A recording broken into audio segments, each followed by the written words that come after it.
ទម្លាប់អ្វីខ្លះដែលមនុស្សនៅក្នុងសម័យឧស្សាហកម្ម 4.0 គួរតែមានជំរាបសួរប្រិយមិត្តរៀនដាលីជាទីរាប់អាន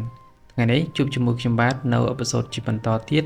នៅលើប្រធានបទអំពីទម្លាប់នៅពេលដែលយើងនិយាយអំពីទម្លាប់យើងម្នាក់ៗប្រហែលជាបានដឹងអំពីសកម្មភាពមួយចំនួននៃការរស់នៅប្រចាំថ្ងៃរបស់យើងដូច្នេះថ្ងៃនេះខ្ញុំមានប្រធានបទមួយនេះក្នុងការចែករំលែកបន្ថែមថាតើអ្វីទៅគឺជាសកម្មភាពឬក៏ទម្លាប់មួយចំនួនដែលយើងកើតនៅក្នុងសម័យឧស្សាហកម្ម 4.0 គួរតែមានទម្លាប់មួយចំនួនដែលយើងគួរតែមាននៅក្នុងពេលបច្ចុប្បន្ននេះគឺជាទម្លាប់ដែលធ្វើឲ្យយើងមាននូវសក្តានុពលទម្លាប់ដែលធ្វើឲ្យយើងមាននូវភាពស្វាហាប់នៅក្នុងការបំពេញការងារបំពេញនៅក្នុងការស្វែងរកនូវចំណូលឬក៏មានទំនុកចិត្តខ្ពស់នៅក្នុងការបំពេញការងារផ្សេងៗដូច្នេះតើទម្លាប់អ្វីខ្លះដែលយើងគួរតែមានហើយយើងមិនអាចអត់វាបានទេព្រោះយើងកើតនៅក្នុងសម័យកាលមួយដែលជាសម័យកាលប្រើប្រាស់នៅបច្ចេកវិទ្យាឬក៏សម័យកាលដែលមានបច្ចេកវិទ្យាកាន់តែខ្ពស់ទម្លាប់ទី1គឺភ្ញាក់ពីពេលព្រលឹមទម្លាប់មួយនេះប្រហែលជាយើងទាំងអស់គ្នាស្ដាប់ទៅប្រហែលជាធម្មតាហើយសាមញ្ញប៉ុន្តែជាជាក់ស្ដែងនៅពេលដែលមនុស្សម្នាក់ដែលអាចបានក្រោកចេញពីគ្រែនៅពេលព្រលឹមព្រឹកព្រហៀមពួកគេនឹងទទួលបាននូវអារម្មណ៍ស្រស់ថ្លាជាពិសេសនៅពេលដែលពួកគេបានដើរចាក់ចេញពីផ្ទះឬក៏ទីកន្លែងដែលពួកគេបានស្នាក់នៅឬក៏បានគេងពួកគេនឹងទទួលបាននូវអាកាសខ្យល់បរិសុទ្ធនិងឱកាសថ្មីនៅក្នុងថ្ងៃថ្មីបន្ថែមពីនេះពួកគេក៏ទទួលបាននូវពន្លឺព្រះអាទិត្យដែលបញ្ចេញរស្មីមកយ៉ាងត្រចះត្រចង់ចំពោះរាងកាយរបស់ពួកគេផងដែរអារម្មណ៍ល្អនឹងផ្ដើមចេញអំពីការឃើញនៅអ្វីដែលពោពេញទៅដោយសេចក្តីសុខនិងភាពដ៏ស្ងប់ស្ងាត់ចំពោះទម្លាប់ទី2គឺជាទម្លាប់មួយដែលយើងគួរគិតអំពីស្ថានភាពសុខភាពរបស់យើងគឺជាទម្លាប់ដែលយើងងើបពីគេចមិនគួរចាប់យកនៅទូរស័ព្ទទេប៉ុន្តែគឺយើងគួរតែចាប់យកនៅកែវទឹកឬក៏ដបទឹកដើម្បីញ៉ាំដើម្បីបំពេញនៅជាតិទឹកដែលយើងបានគេងរយៈពេល6ទៅ8ម៉ោងក្នុងមួយយប់នោះ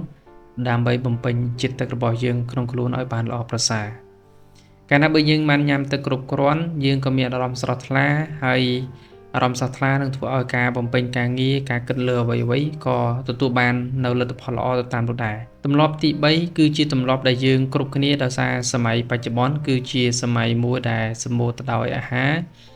បរិភោគច្រើនមែនទែនហើយប្រភេទអាហារក៏មានសម្បូរទៅដោយជាតិកាឡូរីឬក៏ជាតិខ្លាញ់កាន់តែខ្ពស់ផងដែរដូច្នេះទម្លាប់ទី3ដែលយើងត្រូវតែមានគឺទម្លាប់នៃការហាត់ប្រាណហេតុអ្វីបានជាទម្លាប់នៃការហាត់ប្រាណមានសារៈសំខាន់និងល្អសម្រាប់សុខភាពនិងអាយុជីវិតរបស់យើងព្រោះនៅសម័យកាលនេះយើងមិនអាចចាកឆ្ងាយពីការហាត់ប្រាណដើម្បីបញ្ចេញជាតិខ្លាញ់ចោលនោះទេព្រោះនៅក្នុងសារពាង្គកាយរបស់យើងពោពេញទៅដោយជាតិពុលច្រើនមែនទែនទាំងភេសជ្ជៈនិងអាកាសបរិស្ថានមួយចំនួនដែលយើងរស់នៅក៏សម្បូរទៅដោយជាតិពុលដែរដោយសារវាសម្បូរទៅដោយផ្សែងពុលដែលកើតចេញអំពីការផ្សាយភាយពីរថយន្តឬក៏ឧបករណ៍ប្រើប្រាស់ផ្សេងៗមួយចំនួនចំណុចទី4គឺជាទម្លាប់មួយល្អមែនទែនដើម្បីកាត់បន្ថយនៅអារម្មណ៍ stress របស់យើងនៅក្នុងការរស់នៅប្រចាំថ្ងៃនៅពេលការដែលយើងត្រូវធ្វើបំពេញការងារគឺយើងត្រូវតែរៀបចំផែនការការងារឲ្យបានមុននៅអ្វីដែលយើងបាននឹងធ្វើនៅក្នុងចំណុចនេះខ្ញុំចង់ផ្ដោតសំខាន់មែនទែនព្រោះវាគឺជាផ្នែកមួយនៃការរស់នៅក្នុងជីវិតរបស់យើងប្រកបទៅដោយភាពវៃឆ្លាតនិងប្រកបទៅដោយភាពស្វាហាប់នៅក្នុងការបំពេញការងារការរៀបចំផែនការឬក៏រៀបចំអ្វីដែលយើងនឹងត្រូវធ្វើ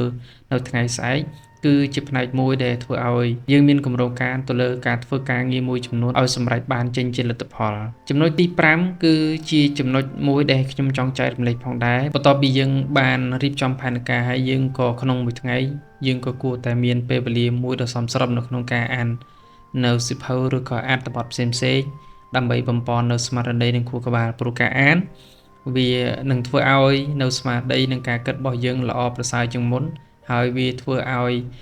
ខួរក្បាលរបស់យើងផ្ដោតច្រើនមែនទែនទៅលើការអានហ្នឹងហើយក៏វាជាផ្នែកមួយនៃការធ្វើសមាធិផងដែរដូច្នេះរាល់ការអានទាំងអស់ដែលយើងចំណាយពេលមិនថាជាអត្ថបទបែបណាទេវាក៏ជាផ្នែកមួយនៃការបំពន់នៅវគ្គសពាក្យនីមួយៗដែលយើងបានចេះហើយក៏បន្ថែមទៅលើការយល់ដឹងចេះផ្នែកផ្សេងៗជាច្រើនទៀតដែលយើងទទួលបានពីការអានបន្ទាប់ពីការអានសៀវភៅហើយតែយើងនឹងគួរធ្វើអីទៀតបើសិនជាសកម្មភាពនៅពេលព្រឹករបស់យើងបើសិនជាអ្នកទាំងអស់គ្នាគិតថាវានៅតែមានអារម្មណ៍ថានៅស្រពេចស្រពលឬក៏ស្ទាក់ស្ទើរទេខ្ញុំលើកទឹកចិត្តអ្នកទាំងអស់គ្នាឲ្យមានការរៀបចំនៅបន្ទប់គេងរបស់ខ្លួនឯងឲ្យបានស្អាត ព្រោះការដែលយើងរៀបចំបន្ទប់គេងរបស់យើងមុននឹងយើងចាក់ចេញទៅធ្វើការងារឬបំពេញការងារវាធ្វើឲ្យអារម្មណ៍របស់យើងហើយណាមួយទៀតជាតិអរម៉ូនមួយដែលទទួលដោយអារម្មណ៍រីករាយនៃការបំពេញការងារសម្រាប់ព្រោះការដែលយើងរៀបចំបន្ទប់បានស្អាតយើងចេញពីផ្ទះឬក៏ចេញពីកន្លែងគេងទៅពោពេញទៅដោយសមត្ថភាពនិងពោពេញទៅដោយភាពស្វាហាប់ចំណុចចុងក្រោយគេគឺយើងគួរតែមានទម្លាប់មួយនៃការដឹងគុណឬក៏រីករាយជាមួយនឹងអ្វីដែលខ្លួនមាននៅក្នុងចំណុចនេះខ្ញុំចង់ផ្ដោតសំខាន់ឲ្យធ្ងន់ទៅមែនទែនទៅលើជីវិតប្រចាំថ្ងៃរបស់យើងដោយសារសប្តាហ៍ថ្ងៃនេះយើងមានបណ្ដាញ social media ជាច្រើនដែលបង្ហាញអំពីជីវិតស៊ីវិល័យនៃជនដទៃជាច្រើនក្នុងនោះផងដែរក៏វាបង្ហាញអំពីការថ្នាំងថ្នាក់ចិត្តរបស់យើងផងដែរបើយើងសិក្សាឲ្យមែនទែនយើងនឹងឃើញថា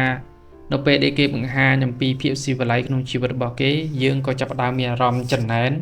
មានអារម្មណ៍ថាចង់បានដូចគេដូច្នេះយើងអត់សប្បាយរីករាយជាមួយនឹងអ្វីដែលយើងមាននោះទេវិធីសាស្ត្រដ៏ល្អបំផុតគឺយើងរៀនដឹងគុណនៅអ្វីដែលយើងមានឬក៏ត្រេកអរជាមួយនឹងអ្វីដែលយើងកំពុងតែមាននេះជាជាងដែលយើងចំណែនឈ្នានេះឬក៏គិតខឹងសម្បាចង់បាននេះចង់បាននោះដោយគ្រាន់តែប្រើការគិតរបស់ខ្លួនឯង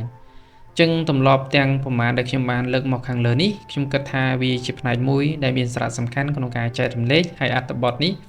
គឺខ្ញុំបានដកស្រង់ចេញអំពីសភៅពេលព្រឹកដ៏អស្ចារ្យដែលជាភាសាអង់គ្លេសថា Miracle Morning ខ្ញុំសង្ឃឹមថាវីដេអូមួយនេះនឹងបានជាប្រយោជន៍សម្រាប់បងប្អូនទាំងអស់គ្នាក្នុងការត្រិះរិះពិចារណាហើយនឹងបានជាការអនុវត្តប្រចាំថ្ងៃដើម្បីទទួលបាននៅអនាគតដ៏ល្អប្រសើរស្របទៅជាមួយនឹងប្រធានបទខាងដើមជាចុងក្រោយសូមអរគុណពុកម៉ែបងប្អូនទាំងអស់គ្នាដែលបានទស្សនាទៅលើ YouTube TikTok របស់ខ្ញុំហើយជាចុងក្រោយសូមអរគុណបងប្អូនទាំងអស់គ្នាដែលបានចុច Follow ឬក៏ចុច Subscribe នៅ Channel របស់ខ្ញុំសូមអរគុណសូមគោរពសូមជម្រាបលា